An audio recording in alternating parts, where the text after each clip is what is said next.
오늘 하나님 함께 나눌 하나님의 말씀 사무엘상 13장입니다. 13장 8절에서 14절까지 말씀입니다. 사무엘상 13장 8절에서 14절까지 말씀입니다. 함께 합독하시겠습니다. 사울이 사무엘의 정한 기한대로 이레를 기다리되 사무엘이 길갈로 오지 아니하매 백성이 사울에게서 흩어지는지라. 사울이 가로되 번제와 화목제들을 이리로 가져오라 하여 번제를 드렸더니 번제 드리기를 필하자 사무엘이 온지라. 사울이 나가 맞으며 문안하매 사무엘이 가로되 왕의 행한 것이 무엇이뇨? 사울이 가로되 백성은 나에게서 흩어지고 당신은 정한 날 안에 오지 아니하고 블레셋 사람은 믹마스에 모였음을 내가 보았으므로 이에 내가 이르기를 블레셋 사람은 나를 치러 길갈로 내려오겠거늘 내가 여호와께 은혜를 간구치 못하였다 하고 부득이하여 번제를 드렸나이다. 사무엘이 사울에게 이르되 왕이 망령되이 행하였도다. 왕이 왕의 하나님 여호와께서 왕에게 명하신 명령을 지키지 아니하였도다. 그리하였다면 여호와께서 이스라엘 위에 왕의 나라를 영영히 세우셨을 것이오늘 지금은 왕의 나라가 길지 못할 것이라. 여호와께서 왕에게 명하신 바를 왕이 지키지 아니하였으므로 여호와께서 그 마음에 맞는 사람을 고하여 그 백성의 지도자를 삼으셨느니라 하고. 아멘.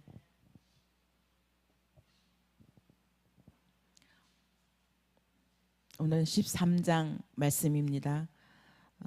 지난주에 제가 숙제를 드렸죠. 기억하시나요? 잊어버렸을 것 같아요. 사울은요, 하나님의 은혜를 입어서 왕이 되었지요.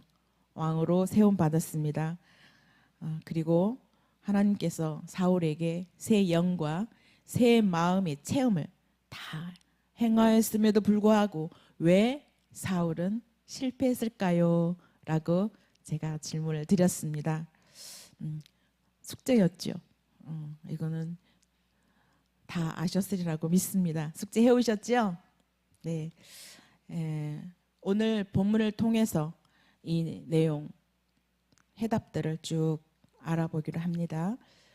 이 13장의 이 내용을 스토리로 한번 쭉 보면은요, 스토리와 내러티브라는 단어가 있습니다. 스토리는 이야기를 얘기하죠. 쭉 이야기를 얘기하고요. 내러티브라는 것은 이야기는 이야기인데 메시지가 있는 이야기입니다. 성경에 나오는 모든 스토리는 메시지가 있는 내러티브에 속합니다. 오늘 13장의 사울의 이야기도 이야기로 풀어져 갔지만 이 안에 하나님의 메시지가 숨어있는 내러티브라고 말할 수 있습니다. 13장에서 사울은 왕에 즉위한 후에 2년쯤 되었습니다. 하나님이 왕을 세우셔서 2년이 지났고 조금 뭔가 자신감이 붙을 때이죠. 그래서 블레셋과의 전쟁이 시작되는 것입니다. 전쟁이 시작되기 이전에 사울은 3,000명의 군대를 이렇게 나누어서 전쟁에 준비를 하고 있습니다. 2,000명과 1,000명으로 이렇게 나눠가죠.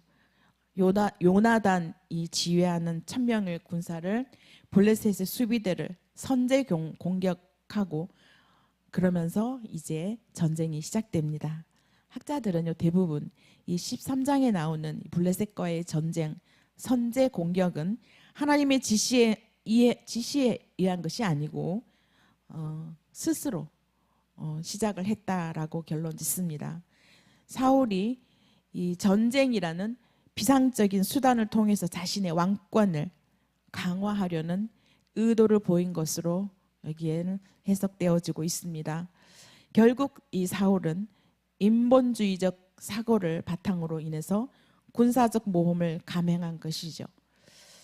이러한 이스라엘의 도발에 맞서서 블레셋은 가만히 있지 않겠죠. 블레셋은 그때에 너무도 막강한 군사력을 가지고 있었습니다. 그 군사력을 다 모아서 이스라엘로 올라와서 이제 진을 치고 있습니다. 사울이 먼저 전쟁을 걸어온 거죠. 인본주의 왕이 시작한 이 전투에 임하는 이스라엘은 예전에 이 블레셋과의 전쟁 이전에 또 사울이 왕이 즉위한 후에 바로 암몬 전쟁이 앞서 있었습니다. 11장, 12장 여기에서 암몬 전투가 나옵니다. 이스라엘은 예전 전투보다 이번 전투는 굉장히 다른 모습을 취하고 있었습니다. 그들은 군사들은 굴에 숨기도 하고요. 그리고 숲을 바위틈 이런 보이지 않는 막 웅덩이 같은 데 막 숨고 그랬어요. 군사들이. 그리고 그들은 블레셋 군대 앞에 벌벌벌 떨고 있었습니다. 지난 암몬과의 전투에서는 완전히 다른 모습이었죠. 암몬 전투에서 승리를 거두어서 사울은 하나님의 영이 크게 감동을 받았었습니다. 그런데 이번 전투에서는 어디에도 그러한 표현이 없습니다. 다급해진 이 사울이 하나님께 먼저 승리를 위한 그러한 제사를 드리기로 합니다. 제사장 사무엘이 제사를 집전해야 되죠. 그때는 왕이 제사를 드리는 것은 불법으로 되어 있습니다. 그런데 다급해진 이 사울이 사무엘이 도착하기도 전에 먼저 제사를 집전하고 맙니다. 사무엘은 사울에게 7일을 기다리라고 기일이 차도록 기다리라고 말씀했는데도 불구하고 이 사울은 기다리지 못했습니다. 7일을 기다리라는 것은 사무엘이 사울에게 7일을 기다리세요라고 했지만 사울은 그 말을 지키지 못했습니다. 이것은 사울의 순종 여부를 시험하는 기간이었어요.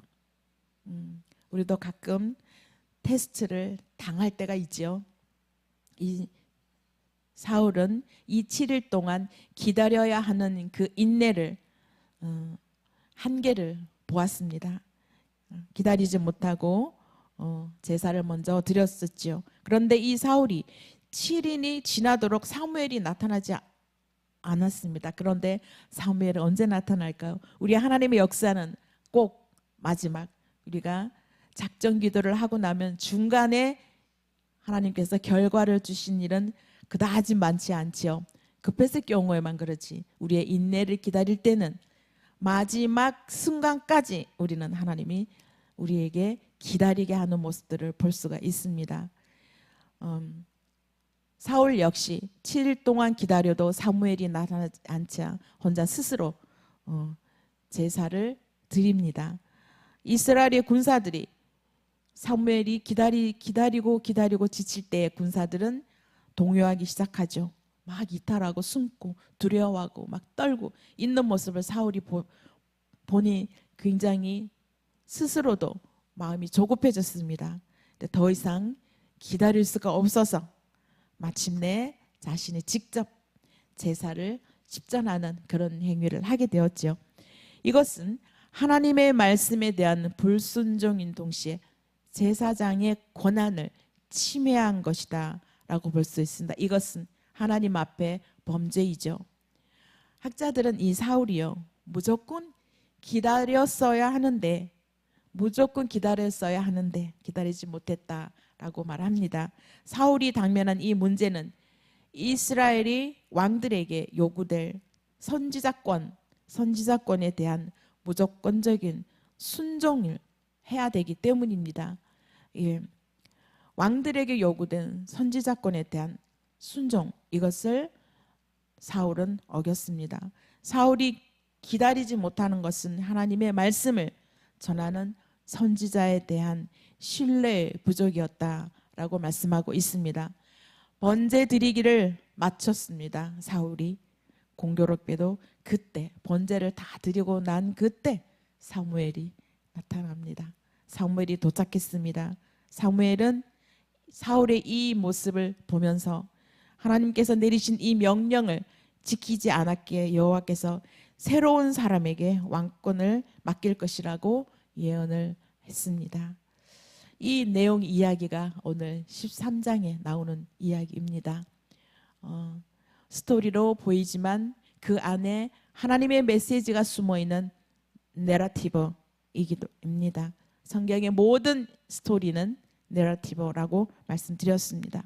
이 내러티브 안에 신학적인 하나님의 메시지가 숨어 있습니다. 첫 번째는요, 사울이 왕권을 박탈당한 것의 핵심은 바로 제사를 드릴 수 없는 왕이 제사를 드렸기 때문입니다.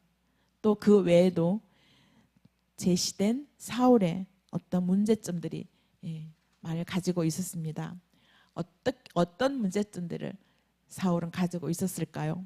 첫 번째는 사울이 순종에 대한 그 문제가 있었습니다. 사울이 순종하지 못하는 것, 그것이 그 문제였다라고 학자들이 입을 모아 이야기합니다. 사무엘은 우리가 10장 8절 한번 띄워보시겠습니까? 10장 8절에 지난 주에 우리가 살펴본 것입니다. 번제와 화목제, 이거는 내가 가서 너희가 행할 것을 내가 알려주겠다라고 얘기했습니다. 그래서 7일 동안 기다리라고 했습니다. 그때 가서 내가 가르칠 것을 이야기해 주겠다라고 말씀했는데도 불구하고 이거를 기다리지 못한 것이죠. 이 기다림은요, 사울의 그 믿음을 측정하는 시험대였습니다. 사울의 급격한 몰락의 원인인 바로 이 사무엘을 통해서 명하신 여호와의 말씀에 불순종한 것이었습니다. 이것을 신학적으로 볼 때는요, 사무엘은 명령을 거역하면서까지 스스로 제물을 드린 것은 사울이 여호와의 도움 없이도 이웃 나라 블레셋과 전쟁에서 승리할 수 있을 것이다 라는 자기 과시였습니다. 자기 과시를 하고 싶었던 사울이 현재 모습이죠. 암몬 전쟁에서 승리했고 이제 모든 백성들이 자기를 추종하고 그러다 보니까 이제 자신만만하고 의기양양했습니다. 그래서 이제 어떤 전쟁에서도 승리할 수 있을 것이다 라는 인본주의적인 자기만의 생각을 가지고 있었습니다. 이 사울은 교만이죠. 하나님이 가장 싫어하는 교만, 사울에게 교만이 들어간 것입니다. 여기에 사울의 교만이 잘 드러나고 있죠. 마음이 교만으로 흐르는 것은요, 바로 파멸을 자초하는 것입니다. 하나님의 사람에게는 하나님의 때가 있습니다. 그것을 카이로스 시간이라고 얘기하죠. 그 때를 기다려야 하는데 그 때에 계시된 하나님의 뜻이 절대적으로 우리의 삶의 법칙인 것입니다. 그리고 그 삶의 방향인 것입니다. 우리는 하나님의 사람이라고 스스로 이야기하지만 사울과 다름없는 그런 삶을 살아가고 있지는 않는지요. 교만이라는 것은 나는 교만하지 않아 라고 하지만 내 안에서는 나도 모르는 교만이 올라올 때가 많이 있습니다. 그럴 때마다 내가 교만이 올라오고 있네 라고 느낄 때가, 그것은 바로 하나님의 영이 내게 임하셔서 내게 회개의 기회를 주시는 거죠. 그런데 그걸 느끼지 못할 때도 너무나 많이 있습니다. 오늘 이 본문에서 사울은 내가 본인이 교만이 흐르는 것을 잊어버립니다. 기억을 못합니다. 내가 교만하다는 것을 생각지 못한 사울이었습니다. 하나님의 사람은요, 시대를 불문하고 가야 할 길이 있습니다. 그리고 지켜야 할 조건들이 있습니다. 하나님의 사람이 아닌 세상이 땅 위의 사람이면 그냥 아무렇게나 살아도 그걸 느끼지 못하죠. 그러나 하나님께서는 하나님의 사람이라고 선택한 자에게는 분명한 길이 있습니다.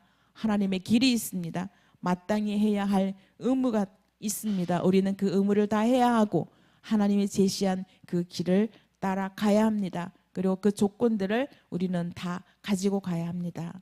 하나님의 시간, 이 카이로스의 시간들을 기다리면서 하나님의 행하신 일들을 기다리고 지키고 기도하고 준비하고 있어야 됩니다.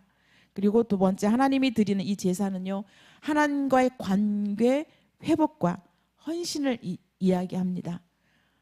이 제사는 하나님과의 관계 회복과 헌신을 의미하는 것이죠.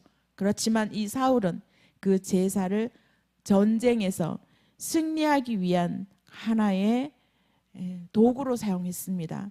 일종의 마술적인 주문과 같은 것, 그리고 형식적인 절차로 전락시켜 버렸습니다. 사울은 블레셋의 압도적인 군사력, 그리고 백성들이 한 사람 한 사람 흩어지기 시작했죠. 그것을 보면서 두려움에 빠지기 시작합니다. 하나님의 약속보다 이 눈앞에 보여지는 상황, 군사력, 이런 것들이 힘들어지는 걸 본인이 느낍니다. 그래서 마음에 동요되기 시작하죠. 내 상황, 환경들을 해결하기 위해서 또한 종교적인 이러한 의식을 감행해 왔습니다. 내 문제를, 그리고 내 어떤 상황을 해결하기 위한 도구화했다라는 것입니다. 이 종교적인 의식으로 그것을 도구화했다는 사실, 그것이 바로 사울에게는 하나님께 예배드리고 하나님께 제사 드리는 것, 이것을 굉장히 가벼이 여겼다라는 것입니다. 우리 삶에 있어서도, 교회 안에서도 오늘날 교회에 예배드리는 성스러운 곳이죠. 교회는 만민이 기도하는 집이고 하나님의 말씀이 선포되는 곳이고, 그러한 하나님의 집인데 그 본연의 본질을 잊어버린 경우가 많이 있습니다. 그래서 교회를 예배드리는 이러한 곳에 본인의 이익을 위해서 도구로 사용하는 분들이 많습니다. 사람이 많이 모이는 곳이죠, 교회는. 그래서 교회 가면 장사 잘 돼. 교회 가면 사람이 많아서 장사하기 딱 좋은 곳이야. 이렇게 말하는 사람들이 많이 있습니다. 실질적으로 그렇게 해서 교회를 드나드는 사람이 많이 있습니다. 하나님께서는 그것을 절대로 기뻐하지 않으시죠. 교회 안에, 예배당 안을 가벼이 여기는 그러한 마음, 이곳에는 절대로 장사하는 곳이 아니고, 예수님께서도 예루살렘 교회에서 장사하고 사고팔고 하는 모습 봤을 때 최고의 화를 내셨지요. 교회 안에는, 하나님의 집에는, 내 집은 만민이 기도하는 집인 곳에, 그곳에 장사를 하고 사고팔고 세상의 것이 들어와서 교회를 흐려놓는 그런 모습을 보았을 때 우리 예수님은 가장 화를 많이 내었습니다. 그러한 곳에 사울은 그런 것을, 제사를, 하나님께 드리는 이 제사를 이렇게 가벼이 여겼다라는 것입니다. 그래서 하나님께서는 기뻐하지 않으신, 하나님의 보시기에 합한 자가 아니었습니다. 사울은 사무엘이 이제 사울에게 도착했을 때 왕이 행하면 안 되는 일을 하고 있었죠. 그런데 질문을 합니다. 왕이 행하신 것이 무엇입니까? 라고 사울에게 질문을 하죠. 11절 12절에 쭉 나옵니다. 그런데 사울은 변명을 하죠. 환경에 의해서 그랬다. 우리의 군대가 흔들렸다. 주변에 보니까 그러한 모습을 보니 마음이 흔들렸다. 블레셋은 더 강했다. 이렇게 변명을 하기 시작합니다. 그런데 사무엘이 너무 늦게 온 것을 마음에 가지고 있었던 거죠. 너무 사무엘이 오는 시간이 오래 걸렸다. 이런 것 등등 핑계를 댑니다. 무엇을 행하였느냐? 그 자리에서 엎드려서 자복하고 회개해야 할 그 시간에 변명을 늘어놓았습니다. 사울은 이 인내의 한계를 보여주었습니다. 제사장에게 선지자가 해야 할 행위를 본인이 하였죠. 그래서 이 어리석은 행위를 여호와께서는 그 계명을 간접적으로 범하는 그러한 행위를 하고 말았습니다. 그것이 바로 우리의 모습, 나의 모습입니다. 하나님이 어떤 일을 주었는데도 기다리지 못하고 하나님의 약속을 인내하지 못하고 성급하게 내 뜻대로 내 마음대로 행한 적 너무나 저도 많이 있습니다. 그것이 불순종인 것을 인지하지 못할 때도 저도 있었습니다. 불신과 불순종에 대해서는 어떠한 변명의 여지도 없어야 됩니다. 하나님의 마음을 거역하는 일에는 우리가 어떤 행동을 하여도 변명의 여지가 없습니다. 그리스도의 말씀을 듣고 그것을 행치 아니하는 자는 무너진 모래 위에 세운 집과 같다라고 말씀하였습니다. 자신의 행동을 정당화하려는 사울의 이 모습, 회개의 모습이 전혀 없는 이 사울의 모습, 참회의 자세가 전혀 없는 이 사울의 모습, 하나님께서 절대로 기뻐하지 않았지요. 이것이 나의 모습이 아닌지, 우리가 중대한 잘못을 범하였을 때 회개하는 마음으로 온전하게 회개가 이루어졌을 때 그때 하나님의 은혜와 놀라운 축복이 임하지요. 사울은 그것을 못했습니다. 환경의 변명만 늘어놓았죠. 그 결과로 14절의 말씀 결과이죠. 지금은 이제 왕의 나라가 길지 못할 것이다 라고 말씀하고 있습니다. 또한 두 번째 신학적 메시지를 보면은요, 신학적으로 대전환점이 이루어지고 있습니다. 굉장히 큰 역사적인 전환점이죠. 여호와의 마음에 맞는 사람에 대한 예고를 하고 있습니다. 사울에게는 엄청난 것이죠. 여호와께서 새로운 왕을 세우실 것이라고 사무엘에게 예언을 하십니다. 여호와께서 마음에 맞는 사람을 구한다, 구하여 이라고 이렇게 말씀하고 있는데요. 사울이 그들의 말을 들어서 세운 왕이었다면 앞으로 세워질 왕은 여호와의 마음에 맞는 왕이다 라고 함으로써 이 사무엘은요, 불완전한 인간의 실패를 하나님의 완전한 것과 대조하고 있습니다. 인간은 항상 불완전하죠. 하나님이 하시는 일들은 완전한데 인간은 늘 불완전합니다. 그럼에도 불구하고 우리는 완전하다고 교만이 솟구칠 때가 많이 있습니다.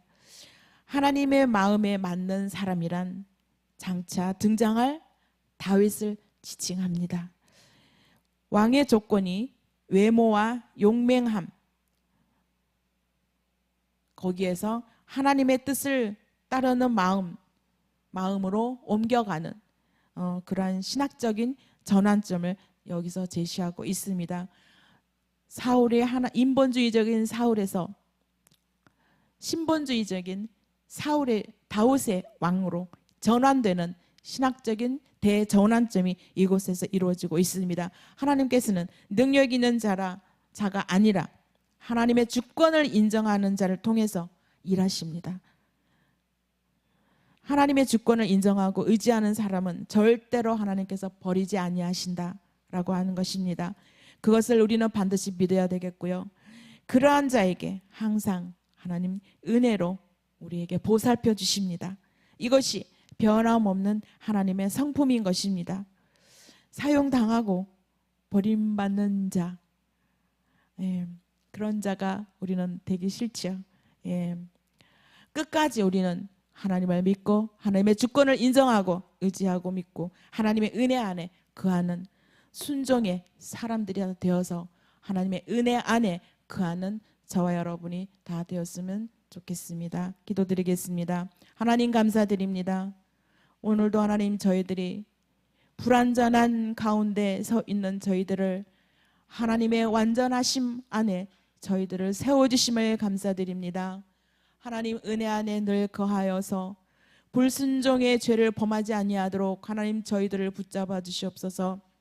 하나님 앞에 온전히 사용당하여서 하나님 버림받는 자가 되지 않게 하시며 온전히 하나님의 뜻에 순종하여 하나님은 은혜 안에 거하여 영원토록 주님 나라에 거하는 하나님 저희들이 다 될 수 있도록 주님의 은혜 나려주시고 축복하여 주시옵소서. 예수님 이름으로 기도드립니다. 아멘.